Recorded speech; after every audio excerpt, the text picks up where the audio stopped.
Les 1001 nuits, traduit par Antoine Galland, tome 1er, nuit 155. La vieille souhaita donc toutes sortes de bien à mon frère et le remercia de son honnêteté.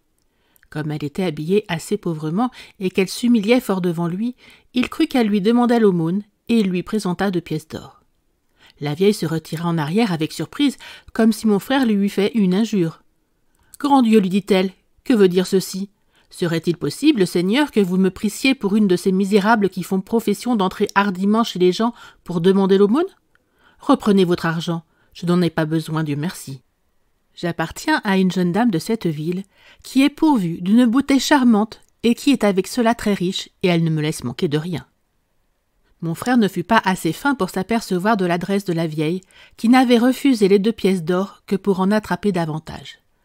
Il lui demanda si elle ne pourrait pas lui procurer l'honneur de voir cette dame. « Très volontiers, lui répondit-elle, elle sera bien aise de vous épouser et de vous mettre en possession de tous ses biens en vous faisant maître de sa personne. Prenez votre argent et suivez-moi. » Ravi d'avoir trouvé une grosse somme d'argent et presque aussitôt une femme belle et riche, il ferma les yeux à toute autre considération. Il prit les 500 pièces d'or et se laissa conduire par la vieille. Elle marcha devant lui, et il la suivit de loin jusqu'à la porte d'une grande maison où elle frappa. Il la rejoignit dans le temps qu'une jeune esclave grecque ouvrait.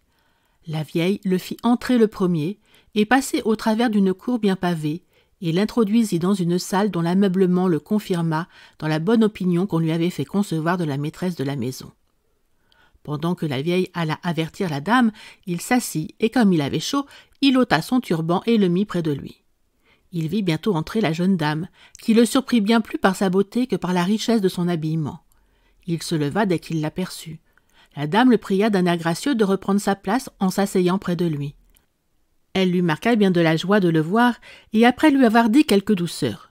« Nous ne sommes pas ici assez commodément, ajouta-t-elle. Venez, donnez-moi la main. » À ces mots, elle lui présenta la sienne, et le mena dans une chambre écartée où elle s'entretint encore quelque temps avec lui.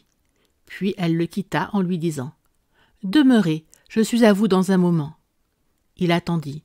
Mais au lieu de la dame, un grand esclave noir arriva, le sabre à la main, et regardant mon frère d'un œil terrible, « Que fais-tu ici ?» lui dit-il fièrement.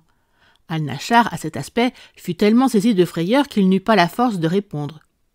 L'esclave le dépouilla, lui enleva l'or qu'il portait, et lui déchargea plusieurs coups de sabre dans les chairs seulement.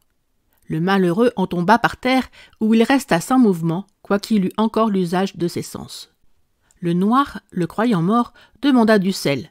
L'esclave grec en apporta plein un grand bassin. Ils en frottèrent les plaies de mon frère, qui eut la présence d'esprit, malgré la douleur cuisante qu'il souffrait, de ne donner aucun signe de vie. Le noir et l'esclave grec s'étant retirés, la vieille qui avait fait tomber mon frère dans le piège vint le prendre par les pieds et le traîna jusqu'à une trappe qu'elle ouvrit. Elle le jeta dedans, et il se trouva dans un lieu souterrain avec plusieurs corps de gens qui avaient été assassinés. Il s'en aperçut dès qu'il fut revenu à lui, car la violence de sa chute lui avait ôté le sentiment. Le sel dont ses plaies avaient été frottées lui conserva la vie. Il reprit peu à peu assez de force pour se soutenir, et au bout de 2 jours, ayant ouvert la trappe durant la nuit et remarqué dans la cour un endroit propre à se cacher, il y demeura jusqu'à la pointe du jour. Alors il vit paraître la détestable vieille qui ouvrit la porte de la rue et partit pour aller chercher une autre proie.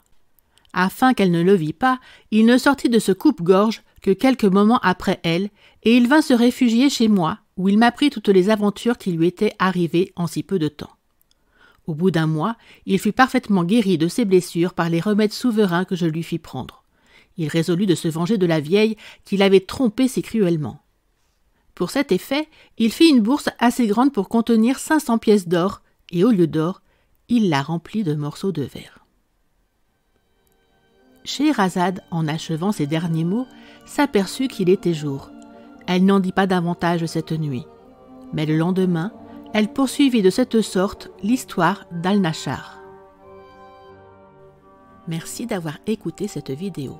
Si cette vidéo vous a plu, vous pouvez vous abonner gratuitement à la chaîne Coin Livre Audio. N'oubliez pas de liker avec le pouce vers le haut. Vous pouvez aussi me laisser un commentaire. À bientôt.